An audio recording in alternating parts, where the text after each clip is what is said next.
नमस्कार दोस्तों, जसी टेक में आप सबका हार्दिक स्वागत है। 24 जनवरी 2026, 24 जनवरी 2026 यानी कि शनिवार वाले दिन कोटक महिंद्रा बैंक, जी हाँ, कोटक बैंक के Q3 for the financial year 2026 के नतीजे घोषित हुए हैं। और जैसा कि आप थंबनेल पर देख रहे होंगे, बम्पर नतीजे बिल्कुल थंबनेल पर लिखा हुआ है। हाँ, आपको याद होगा कि लास्ट क्वार्टर में जब मैंने इन नतीजों के बारे में चर्चा की थी तो मुझे वो नतीजे ज़्यादा पसंद नहीं आए थे।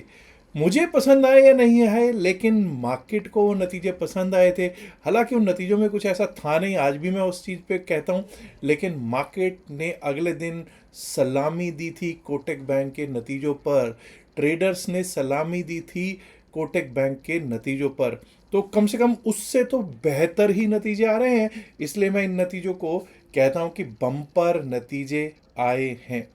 चलिए एक बार को देखने की कोशिश करते हैं कि कोटक बैंक की क्या स्थितियां रही हैं और किस तरह का Q3 का रिजल्ट इन्होंने घोषित किया है।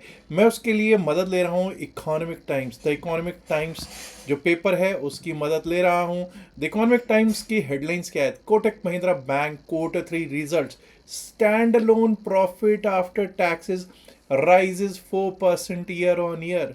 तो भैया 4% ईयर ऑन ईयर अगर प्रॉफिट बढ़ रहा है किसी बैंक का तो इसको अच्छा नहीं कहेंगे तो और क्या कहेंगे। नेट इंटरेस्ट इनकम जो है 5% से ग्रो हो रही है।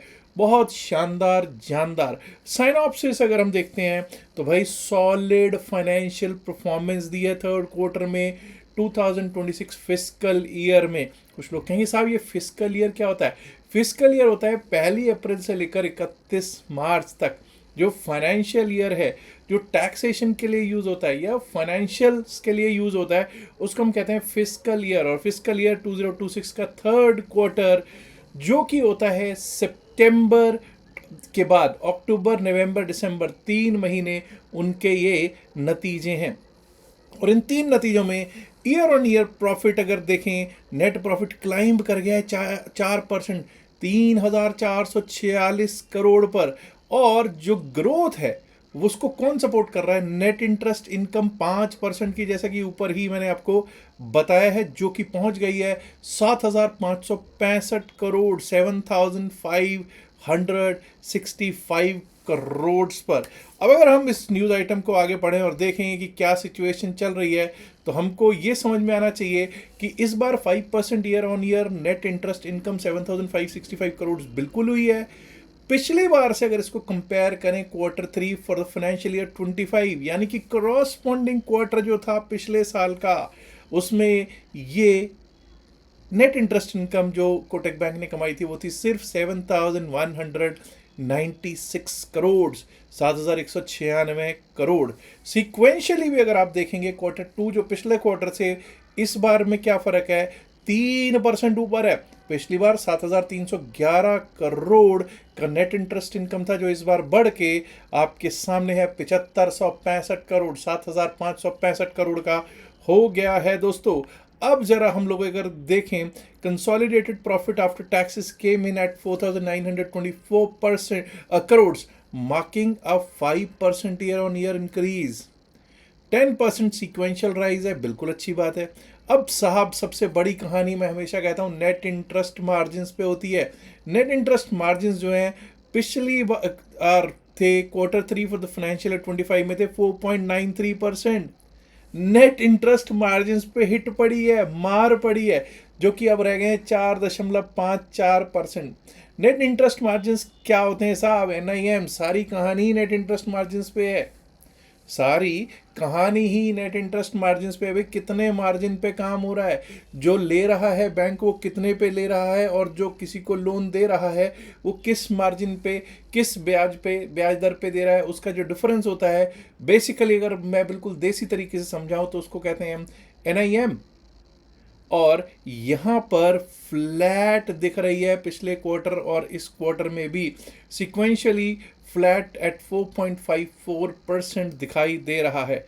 हाँ, AUM, assets under management, total customers AUM जो है वो बढ़ गया है कहाँ पे है जी? 7,87,950 करोड़, 7,87,950 करोड़, अ वूपिंग 7,87,950 करोड़, जो कि 15% ईयर ऑन ईयर इंक्रीज दर्शा रहा है।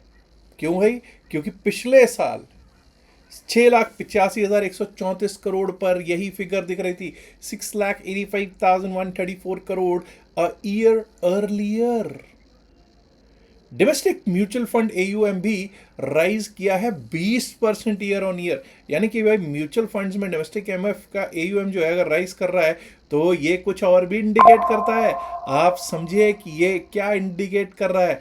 ये इंडिकेट कर रहा है कि भाई म्यूचुअल फंड्स में पैसा कहाँ जा रहा है, आपको पता है किसका जा रहा है।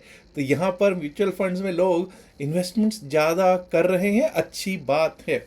एसेट क्वालिटी जो कि सबसे ही जिसको कहते हैं महत्वपूर्ण गिनता हूं मैं, एसेट क्वालिटी क्या क्या है भाई? एसेट क्वालिटी ग्रॉस एनपीए देखें अगर तो 1.30% है, जो पिछली बार 1.50% था। इसका मतलब ये हुआ कि जीएनपीए कम हो रहा है, डाउन हो रहा है, ये अच्छी चीज है। मतलब कि नॉन परफॉर्मिंग एसेट्स कम होते हुए दिखाई दे रहे हैं और नेट एनपीए जो है वो भी इम्प्रूव हुआ है। नेट एनपीए 0.41% था पिछले समय पर, जो कि अब इस बार हो गया है नेट एनपीए 0.31%। ये तो भाई शानदार है भाई, बहुत शानदार है। हाँ, नेट इंटरेस्ट मार्जिन मुझे अभी भी लगता है कि कहीं ना कहीं अगर कुछ कमज़ोर कड़ी है तो वो नेट इंटरेस्ट मार्जिन की होगी। बाकी एनपीएज जो इसकी बेसिकली एनपीएस कह रहे हैं कि एसेट क्वालिटी तो बहुत बेहतर हो गई है। प्रोविजन कवरेज रेशो भी जरा देख लेते हैं। As of 31 December 2025 to date 76%। PCR बहुत है भाई, गुड। मुझे तो भाई इन नतीजों का अगर मैं आकलन कर रहा हूं एज पर what Economic Times, the Economic Times is saying, मुझे तो ये नतीजे जो हैं अच्छे, शानदार, जानदार लग रहे हैं दोस्तों। अब एक बार को जरा चार्ट पे भी देख लेते हैं क्या स्थितियां चल रही हैं। दोस्तों अगर चार्ट्स पे देखें तो भाई 0.5% नीचे, 0.75% माइनस में ये शुक्रवार को क्लोज हुआ है। अब देखते हैं मंगलवार को इसकी क्या स्थितियां होती हैं। मेरे यहाँ पर कोटक बैंक का जब मैं चार्ट देख रहा हूँ तो उसमें कोई बाय सेल वगैरह वाली कोई कहानी के लिए नहीं है। ये सिर्फ एकेडमिक पर्पसेस के लिए चार्ट ही देख रहा हूँ और बाकी इस पर कोई बाय सेल का रिकमेंडेशन नहीं है। अब अगर आप ये भी देखेंगे कि कहीं ऐसा तो नहीं कि शुक्रवार वाले दिन जो हमारा निफ्टी 50 का एक महत्वपूर्ण अंग है कोटक बैंक, कहीं ऐसा तो नहीं कि ये डिक्लाइंस में था। आप देखिए साहब, ये डिक्लाइंस में था क्या? चेक कर लीजिए, ये बिल्कुल डिक्लाइंस में था, 0.42% माइनस में था। इंडेक्स मूवर्स डाउनवर्ड्स में भी, टॉप 5 ड्रैगर्स में तो नहीं था लेकिन ये भी मूव कर रहा था डाउनवर्ड की ओर ही। अब देखते हैं कि क्या मंगलवार को कोटक बैंक पूरे बैंक निफ्टी को या फिर ये कहिए Nifty 50 market as a whole को ऊपर की ओर लेके जाता है, और क्या इन नतीजों का असर, जैसा कि इन नतीजों का असर हरियाली में तब्दील होता है या नहीं। आ जाएगा मंगलवार और देख लेंगे और देखेंगे कि बैंक निफ्टी पर भी इसका असर क्या पड़ता है। इससे पहले जो नतीजे आए हैं बैंक निफ्टी के भी कुछ स्टॉक्स के नतीजे आए थे, अगर आपको याद हो शायद पिछले सैटरडे नतीजे किसके आए थे? HDFC bank, ICICI bank, yes bank, इन सबके नतीजे आए थे और क्या उसका असर हुआ है वो आप लोगों ने देखा ही है। चलिए देखेंगे इस बार क्या असर दिखाता है कोटक बैंक का नतीजा, किस तरह से चलता है मार्केट, मंगलवार को देखेंगे। तो दोस्तों इसी के साथ एक और चीज़ बता देना चाहता हूँ। 7 फरवरी 7 फरवरी 2026 7 फरवरी 2026 को अगर आप करना चाहते हैं मेरे से मुलाकात तो मैं थाने मुंबई में होऊंगा, और थाने मुंबई में हम लोग कर रहे हैं फुल डे का सेमिनार जो कि होगा क्रिप्टो करेंसीज के ऊपर। तो अगर आप उसमें आना चाहें तो खुशी से उसमें भाग ले सकते हैं।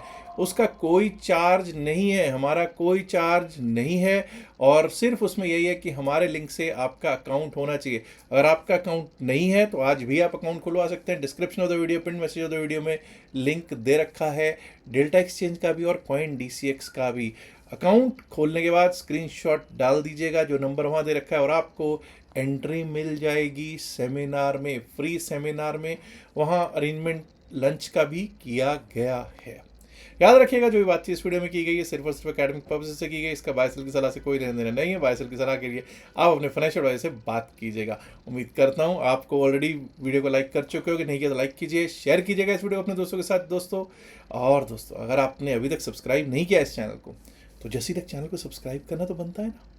शुक्रिया, नमस्कार, धन्यवाद and good luck. Have a great weekend and happy Republic Day to all my friends. Bye bye.